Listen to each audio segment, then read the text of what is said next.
तो बात शुरू करते हैं यहाँ से। अब सभी को जीवन में मौज मस्ती हंसी मजाक करना पसंद होता है। कभी कुछ लोग दूसरों को देखकर हंसते हैं, कभी कोई खुद ही अपने आप पर हंस लेता है।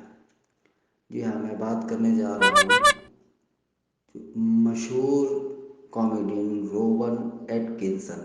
इनका एक बहुत मशहूर किरदार है जिसको आप सभी लोग मिस्टर बीन के नाम से जानते हैं। इनके अक्सर वीडियो यूट्यूब पर और अन्य सोशल मीडिया के रहते हैं। हम सब लोग उनको हंसते हुए मुस्कुराते हुए देखते हैं, कभी उनसे कुछ सीखते हैं या काफ़ी खुश होते हैं। लेकिन हर इंसान, हर किरदार के पीछे कोई दुख और दर्द जरूर होता है। मैं बात कर रहा हूँ रोवन एटकिंसन की, जो अपने मशहूर किरदार मिस्टर बीन को पेश कर रहा है। एक छोटी सी स्टोरी मैं आप सबके साथ शेयर करना चाह रहा हूँ।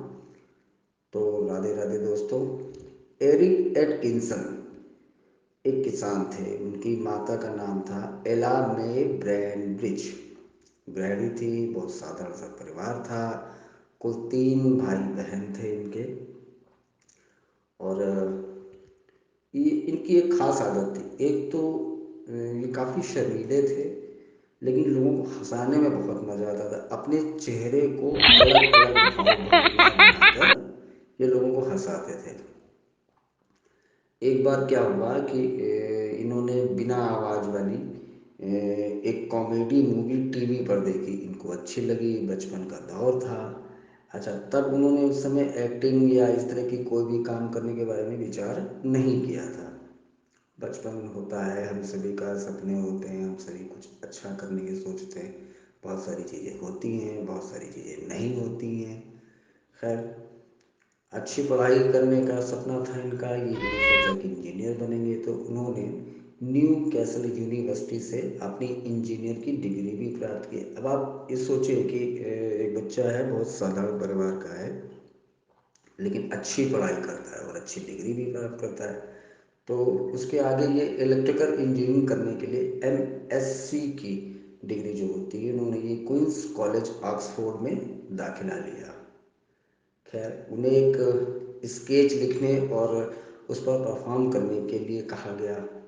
लिखने के लिए अनुभव ले चुके थे अपने स्कूल कॉलेजों के टाइम पे, लेकिन लिखना उनके सामने पहली बार इस तरह की सिचुएशन थी।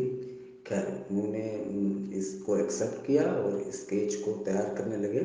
तभी उनको एहसास हुआ कि जो बिना आवाज़ वाली कॉमेडी, जिसको टेक्निकल लैंग्वेज में विजुअल कॉमेडी कहते हैं, उसको ये अच्छे से कर सकते हैं, इस फील्ड में अपना कैरियर सेट कर सकते हैं। इनको ये एहसास हुआ। अब ये एहसास कोई मोटिवेशन नहीं था, ये अंदर की आवाज़ थी। आप कह सकते हैं ऐसा ईश्वर ने, गॉड ने उनको इस तरह की एक प्रेरणा दी। अब क्या हुआ कि कॉलेज जब वो कर रहे थे, तो कॉलेज के दौरान उनकी मुलाकात एक रिचर्ड कार्टिस नाम के एक अच्छे राइटर थे, उनके साथ इनकी मुलाकात हुई। और हावर्ड कुडोल से एक म्यूजिक कंपोजर भी थे। अब तीनों ने मिलकर स्केच तैयार किया, पेलेट्स बनाने शुरू कर दिए। और जब तैयार होने के बाद इसे मार्केट में शो किया, तो लोगों को बहुत पसंद आया। अब इनकी सराहना की गई। अच्छा, रोवन एटकिंसन एक शो देखने बाद में एक जॉन लॉयड, जो एक मशहूर प्रोड्यूसर थे, उन्होंने रोवन एटकिंसन को टीवी में शो में काम करने के लिए कहा। उस समय रॉबर्ट गिब्सन के पास दो रास्ते थे। एक तो वो अपने दोस्तों के साथ मिल अपने शो में अच्छे पैसे कमा ही रहे थे, दूसरी तरफ टीवी के काम उनके लिए नया था।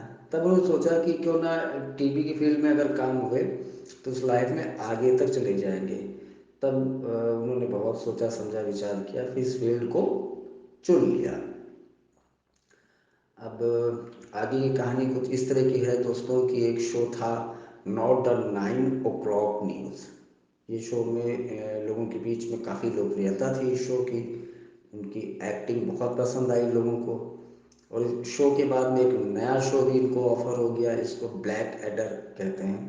और इस शो के जो सीईओ राइटर थे, वो उनके एक खास मित्र थे रिचर्ड कर्टिस। उनके साथ ही उन्होंने कॉलेज के साथ काम किया। अब आगे की कुछ इस तरह से एक छोटी सी स्टोरी है कि ब्लैक एडर में एंट्री के बाद में वो इंग्लैंड की सबसे फेमस सीरीज का उसको खिताब मिल गया। चारों ओवर रोवन एटकिंसन का नाम होने लगा, वो काफ़ी लोकप्रिय हो गए।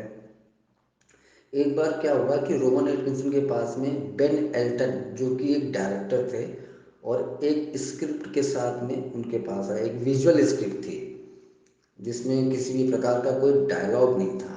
चीटिंग इस वीडियो में एक एग्जाम उन्होंने होता था, और पेपर बंटने के बाद में उनकी मस्ती शुरू हो जाती थी, लोगों को हंसाते थे, और यहीं से बना मिस्टर बीन जो पूरी दुनिया में लोकप्रिय हो गया। रोवन एटकिंसन ने अपनी फिल्मी कैरियर की शुरुआत जेम्स बॉन्ड फिल्म जो नेवर से नेवर अगेन में अपनी फिल्मी शुरुआत की। डेड ऑन टाइम में मुख्य भूमिका में रहे। हॉलीवुड की लोकप्रिय फिल्में the tall boy, the witches में अपनी कला का प्रदर्शन किया। 1997 में उन्होंने बीन नाम की एक फिल्म का निर्माण किया जो बहुत लोकप्रिय हो गई लोगों की, और इसका दूसरा पार्ट भी बनाया। बचपन से जेम्स बॉन्ड के जो काफ़ी पसंद किरदार था इनका, तो किसी जासूस के रूप में भी ये काम करना चाहते थे। इसी तमन्ना के चलते हुए उन्होंने जॉनी इंग्लिश और जॉनी इंग्लिश रीबॉर्न का निर्माण किया। उन्होंने लॉयन किंग में जज नाम के पक्षी की आवाज़ दी, एक संगीत भी दिया इसमें उन्होंने। तो मित्रों, कुछ हाल ऐसा है कि इनका जो निजी जीवन था उसके बारे में भी आप लोग जान लें। और एक ऐसी हैरत अंगेज ये चीज़ हैरत अंगेज मैं इसलिए बोल रहा हूँ कि लोग मिस्टर बीन देखते हैं पर इनकी पर्सनल जो कथा है, इनकी कहानी है, वो बहुत कम जानते हैं। तो ये एक हिस्सा है जिसको बहुत कम लोग जानते हैं कि ब्लैक एडर का जब शो चल रहा था तो उनकी मुलाकात एक सुनेत्रा शास्त्री नाम की एक महिला से हुई, जिनके पिता इंडियन थे, माता ब्रिटेन की थी। सुनेत्रा शास्त्री एक मेकअप आर्टिस्ट थी, और फिर इन दोनों का साथ हो गया। उसके बाद में अफेयर हो गया। फिर 1990 में दोनों ने शादी कर ली।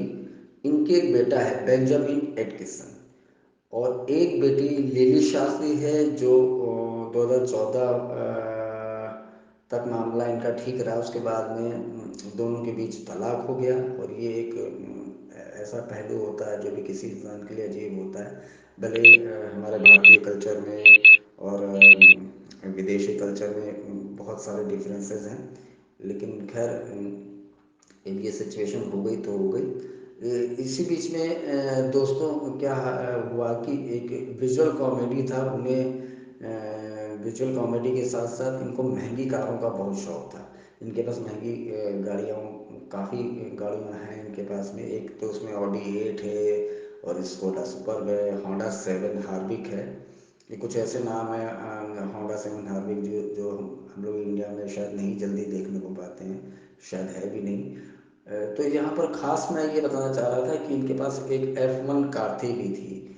और इसी बीच 2011 में ये जो हमारे मिस्टर बीन हैं जिनके किरदार के बारे में बात कर रहे हैं, इनका एक्सीडेंट हो गया। ये रियल लाइफ एक्सीडेंट था।